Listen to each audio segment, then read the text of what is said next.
Bharat Australia trade समझौते पर केंद्रीय मंत्री पीयूष गोयल ने कहा कि इस समझौते से रोजगार के अवसर बढ़ेंगे। जी बिजनेस से खास बातचीत में उन्होंने ये क्या कुछ और कहा, आइए सुनते हैं। भारत ऑस्ट्रेलिया ट्रेड डील हुई है और उस पर बातचीत करने के लिए हमारे साथ हैं वाणिज्य मंत्री पीयूष गोयल। सर, बहुत बहुत धन्यवाद हमसे जुड़ने के लिए और बहुत बहुत शुभकामनाएं। आज के शुभ दिन पर इस तरह का एक डील आपने साइन किया है, किस तरह से ये बेनिफिट करेगा भारत के आत्मनिर्भर भारत वाले उस मोटो को भी? मैं आपके माध्यम से हमारे सभी देशवासियों को, भाई बहनों को नववर्ष की बहुत बहुत बधाई देना चाहता हूँ।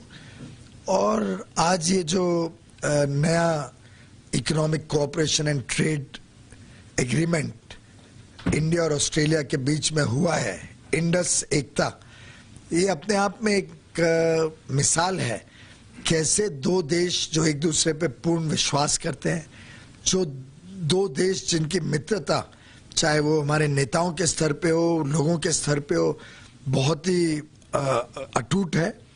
ऐसे परिस्थिति में व्यापार भी बड़े रूप में बढ़े दोनों देशों के लिए बीच, उसके लिए ये इंडस एकता के जो आज एग्रीमेंट साइन हुआ है, ये एक नए दरवाजे खोलेगा, नए अपॉर्चुनिटीज लोगों को मिलेंगे, इन अवसर को हमारे उद्योग जगत, हमारा सेवा का क्षेत्र, सर्विसेज सेक्टर, सबके लिए बहुत सारा लाभ आज के दिन मिलने जा रहा है।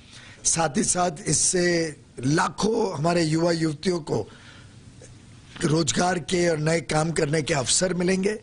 मैं समझता हूँ ये एक बड़ा अच्छा संजोग है कि गुड़ी पाड़वा के दिन हमने आज ये एग्रीमेंट किया है। तो 5 साल का एक टारगेट हमने रखा है, 5 साल में कितना इन्वेस्टमेंट हम देख रहे हैं, किस तरह के बिजनेस अपॉर्चुनिटीज और किस तरह की जॉब अपॉर्चुनिटीज?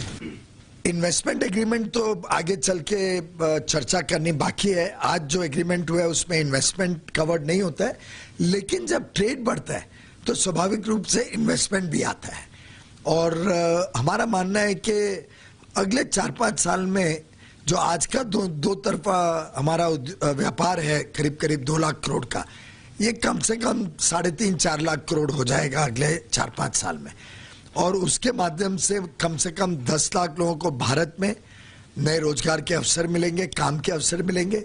अलग अलग क्षेत्र, कपड़ा बाजार, टेक्सटाइल्स, खासतौर पे उसमें गारमेंट्स और home furnishing, leather goods, sports goods and accessories, pharmaceutical, हमारी दवाइयों के लिए नए रास्ते खुलेंगे। वहाँ पे हमारे आईटी सेक्टर को बड़े रूप में वहाँ पे काम मिल सकता है।